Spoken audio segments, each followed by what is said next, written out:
আমাদের বিয়ের পর নানা কারণবশত আমরা সেরকমভাবে কোথাও বেরোতেই পারিনি, বলতে পারো তোমাদের দাদা ভাইয়ের সঙ্গে আমি কোথাও বেরোইনি বিয়ের পর। আজকে অনেক দিন পর সুযোগ পেলাম তোমাদের দাদা ভাইয়ের সঙ্গে কোথাও বেরোনোর। তো আজকে আমরা যাচ্ছিলাম একটু মেলাতে, তার আগে কিন্তু আমরা ঢুকে পড়েছি রেস্টুরেন্টে। জানো তো আমাদের হানিমুনে যাওয়ার পুরো প্ল্যান হয়ে গিয়েছিল, কিন্তু মাঝখানে আমাদের সঙ্গে এত বড় বিপদ ঘটে গেল যে আমরা বেরোতেই পারলাম না বাড়ি থেকে।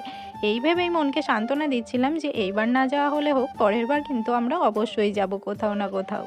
তো আজকে আমরা গিয়েছিলাম বগুলা মেলাতে। এই মেলাতে প্রত্যেকবারই আসার চেষ্টা করি। তো আগের বার এসেছিলাম তোমাদের দাদা ভাইয়ের সঙ্গে, যেহেতু প্রত্যেকবারই তোমাদের দাদা ভাই সরস্বতী পুজোতে বাড়ি আসে। এবারও গিয়েছিলাম সরস্বতী পুজোর দুদিন আগে, কারণ সরস্বতী পুজোর দিনই নাকি এই মেলাটা ভেঙে যায়। আর দেখো মেলা ভাঙার আগের দিন পর্যন্ত মেলাতে কতটা পরিমাণে ভিড়। তোমাদের অনেকেরই মনে হয়তো এই প্রশ্নটা ঘুরপাক খাচ্ছিল যে কেন আমরা বাড়ি থেকে কোথাও বেরোইনি, বিয়ের পর কোথাও কেন ঘুরতে যাইনি। তো বলেই দিলাম তোমাদেরকে, নানা ধরনের বিপদ ঘটছিল আমাদের সঙ্গে একের পর এক, সেই কারণেই আমরা কোথাও বেরোতে পারিনি।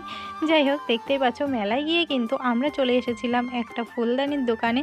তো এখান থেকে আমরা বেশ কিছু জিনিস কিনেছিলাম। যেহেতু আমরা এখন ম্যারিড, সেই কারণে কিন্তু এখন ঘর সাজানোর জিনিসপত্রই বেশি চোখে পড়ছিল মেলাতে গিয়ে। যাই হোক, তোমরা কারা কারা এই মেলাতে এসেছো তারা কিন্তু অবশ্যই কমেন্টে জানিয়ে যেও। জানি বগুলার আশেপাশে যাদের বাড়ি তারা তো রোজই আসছো এই মেলাতে। এই মেলাটা যেহেতু অনেকটা জায়গা জুড়ে হয়, সেই কারণে আমার কিন্তু এই মেলাটাই ঘুরতে বেশ ভালোই লাগে। তো দেখো এখানে আমাদের ঘরের জন্য তোমাদের দাদা ভাই ফুলদানি দেখছিল, আর এই ফুলদানিটা তোমাদের দাদা ভাইয়ের বেসিক্যালি ভীষণই পছন্দ হয়েছিল।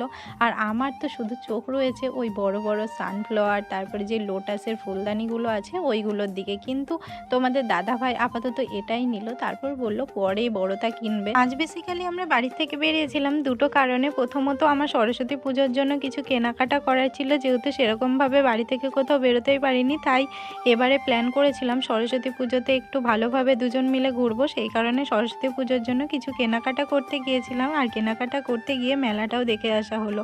আর দেখো বাড়ি ফেরার সময় কিন্তু আমরা জিলেপি নিয়ে নিয়েছিলাম, সাথে ঘুগনিও নিয়ে নিয়েছিলাম বাড়ির জন্য। তো আজকের ভিডিওটা এত পর্যন্তই, দেখা হচ্ছে নেক্সট ভিডিওতে। চলো।